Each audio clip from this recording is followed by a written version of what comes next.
Hello, fans. It's another trending story. I promise you that in this channel, we will inspire you, we will make you laugh, and at the same time, we will bring other interesting topics that will worth your time. I remain your friend, Fidel de Castro, aka the Inspired Castro. Oftentimes, when I hear some of the APC chieftains speak, I begin to wonder, especially when they ask them questions that is related to their manifesto, related to their principle. Some of these guys, they cannot talk without talking about Peter Obi. They cannot say anything without calling Peter Obi. They cannot, even answer simple questions diplomatically or intelligently without calling out Peter Obi. And my question is, I begin to wonder, is the campaign all about name calling? You are being asked a very straightforward question to talk about what your principal or what your political party have in stock for Nigerians, and all you could do is to start calling Peter Obi out, demarketing him before the journalist who is interviewing you.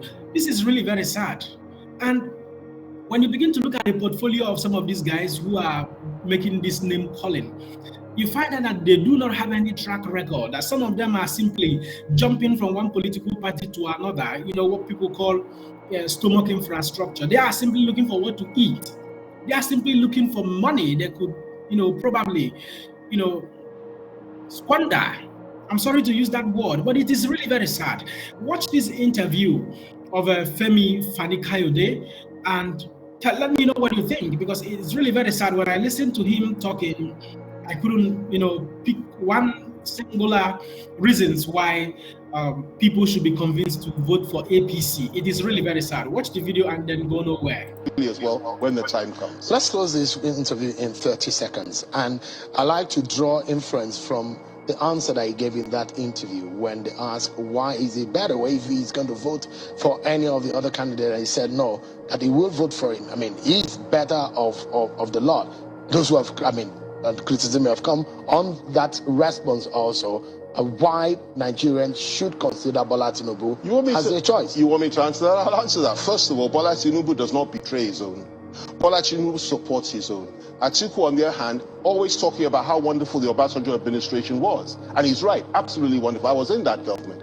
Greatest government as far as I'm concerned in this democratic dispensation. Yet Atiku sought to betray that government, destroy that government to the extent he undermined us, to the extent that I personally had to ask him to leave cabinet on 2 separate occasions because he was working against us. So he cannot be relied on. We couldn't rely on him during Obasanjo's time. Obasanjo said it. How can he be relied on now by the Nigerian people? He marginalized his own party, destroyed it by kicking out 5 governors, denying on the presidential ticket, denying the South, denying them of the chairmanship of the party, denying on so many other things, and insisting on the Fulani to Fulani succession. As far as we are concerned, that's one of the reasons why Tinubu would say he's better. As for the other one, a man that, as far as I'm concerned, sits there when he was governor of Anambra State, he was issuing ID cards, insisting Northerners should have ID cards and nobody else, shipping them out of the state in droves in cattle vans and sending them back to the north. This was a man that has a beer symbol of Biafra on his beer cans. This is a man that went to Nasarawa and called Nasarawa State a country. This is a man that did not allow non-Igbos to have stalls and markets in Igbo markets all over the country. This is a man whose vice, Dati Ahmed, called that all homosexuals and people that did not believe in non-heterosexuals, that is members of the gay community, should.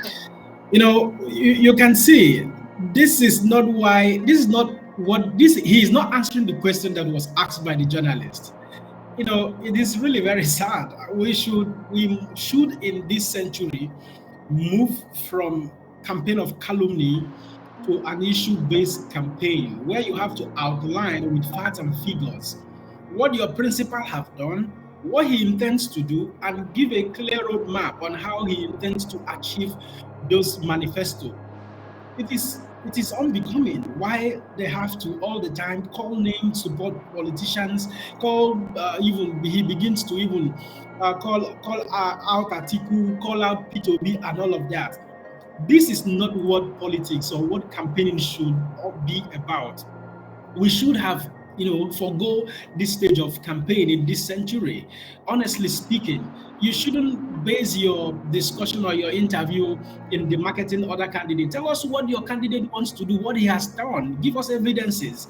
This is one of the reasons I continue to applaud Peter Obi. Peter Obi has proven to be a man of character, a very humble politician.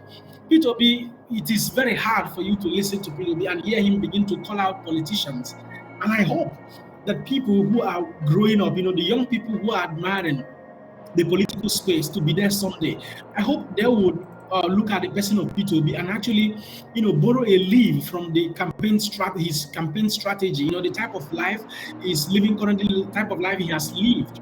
That's exactly the type of things we need to see in the political space. I hope that you would continue to ask this question to yourself. Is Nigeria actually working for you? I remain your friend, Fidel Castro, and I hope to come your way sooner again. Bye.